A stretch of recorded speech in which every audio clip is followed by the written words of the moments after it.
नमस्कार दोस्तों। वो कहते हैं ना, मंजिल उन्हीं को मिलती है जिनके सपनों में जान होती है। पंखों से कुछ नहीं होता, हौसलों से उड़ान होती है। तो दोस्तों, हौसले का जीवन में बहुत ही महत्वपूर्ण स्थान होता है। इसी का एक उदाहरण हम इंडियन एक्ट्रेस और डांसर सुधा चंद्रन का देते हैं। दोस्तों, एक एक्सीडेंट की वजह से सुधा चंद्रन का एक टखने से नीचे पैर कट गया था। एक डांसर के लिए उसका पैर का कट जाना उसके नृत्य कैरियर का अंत माना जाता है। लेकिन यहाँ पर सुधा चंद्रन ने हार नहीं मानी और अपने हौसले के दम पर इंडियन सिनेमा में एक महत्वपूर्ण स्थान हासिल किया। तो दोस्तों, इसी के साथ हम आज का अपना topic all formation slash structure of past का डिस्कस करते हैं। तो चलिए शुरू करते हैं। All structures of past. First, वह पढ़ता तो था। तो दोस्तों, इसका अनुवाद इंग्लिश में ही डिड रीड होता है और इसका स्ट्रक्चर देखिए कैसे बनता है। Subject plus did plus verb की फर्स्ट फॉर्म। दोस्तों, आपको पता ही है, डिड आने पर पास्ट टेंस में वर्ब की फर्स्ट फॉर्म का प्रयोग होता है, प्लस ऑब्जेक्ट, यदि बाद में कोई ऑब्जेक्ट हो तो ऑब्जेक्ट का प्रयोग होता है। इसी के हम और उदाहरण देखते हैं। वह खेलता तो था, ही डिड प्ले। वह जाता तो था, ही डिड गो। नेक्स्ट, वह पढ़ने वाला था। इसका अनुवाद दोस्तों इंग्लिश में ही वॉज अबाउट टू रीड। वह पढ़ने वाला था। इसका structure subject plus was verb plus about plus to plus verb की first form plus object if any. इसी के हम और उदाहरण देखते हैं। जैसे वह पढ़ने वाला था की जगह आ जाए वह जाने वाला था, तो वहां पर हम he was about to go. वह खेलने वाला था, he was about to play.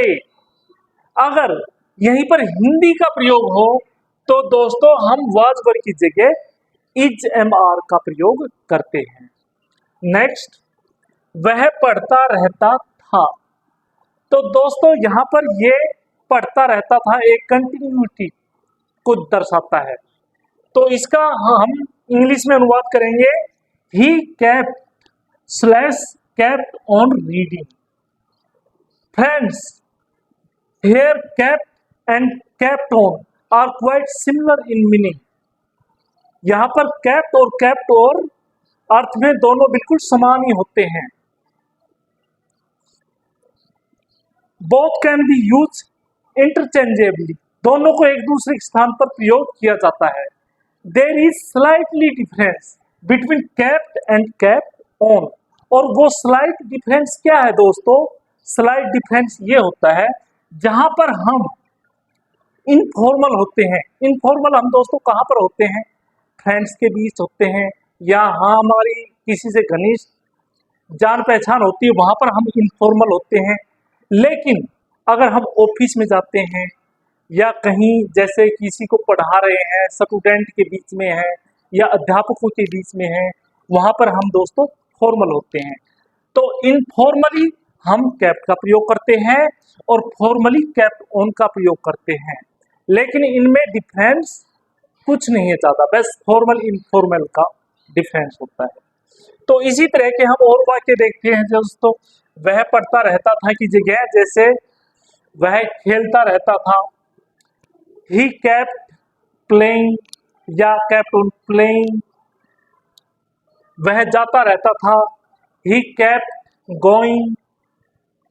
वह हंसता रहता था, he kept on going. Playing या कोई भी एक्शन हो, वहां पर हम केप्ट स्लैश केप्ट ऑन लगाकर वर्ब की फर्स्ट फॉर्म के साथ आईएनजी लगाते हैं और लास्ट में अगर ऑब्जेक्ट हो तो ऑब्जेक्ट का प्रयोग करते हैं। नेक्स्ट, वह पढ़ने लगता था। तो लगता था ये स्टार्ट को दर्शाता है दोस्तों यहाँ पर। तो देखिए इसका इंग्लिश में अनुवाद होगा ही स्टार्टेड रीडिंग, वह पढ़ने लगता था। इसका structure subject plus started plus verb की फर्स्ट फॉर्म के साथ ING plus object if any, यदि कोई ऑब्जेक्ट हो तो। इस तरह का कोई भी वाक्य बनेगा तो इसी स्ट्रक्चर से बनेगा दोस्तों। जैसे वह खेलने लगता था, ही स्टार्टेड प्लेइंग, वह हंसने लगता था या वे हंसने लगते थे, दे स्टार्टेड प्लेइंग, वे हंसने लगते थे, दे स्टार्टिंग लाफिंग। नेक्स्ट, वह पढ़ा करता था। तो दोस्तों यहाँ पर ये वाक्य एक आदत को सो दर्शा रहा है। तो इसका ये कैसे बनेगा, इसका हिंदी में अनुवाद इंग्लिश में, ही वॉज यूज्ड टू रीड, वह पढ़ा करता था या वह पढ़ने का आदी था। इसका स्ट्रक्चर देखिए, subject plus was verb, singular के साथ वाज, प्लूरल के साथ हम वर्ब का प्रयोग करेंगे। जैसे वे पढ़ा करते थे, तो यहाँ पर दे एक प्लूरल है, तो यहाँ पर हम वर्ब का प्रयोग करेंगे। They were used to play, read, कोई भी एक्शन हो तो वहां पर हम उस वर्ब का प्रयोग करेंगे। दोस्तों अगर आपको हमारी वीडियो पसंद आ रही हो तो इसे लाइक करें, सब्सक्राइब करें और शेयर करें ताकि हमें भी हौसला मिलता रहे। तो देखिए दोस्तों, नेक्स्ट, वह मुझे पढ़ने देता था। तो इसका इंग्लिश में अनुवाद होगा दोस्तों, ही लेट मी रीड।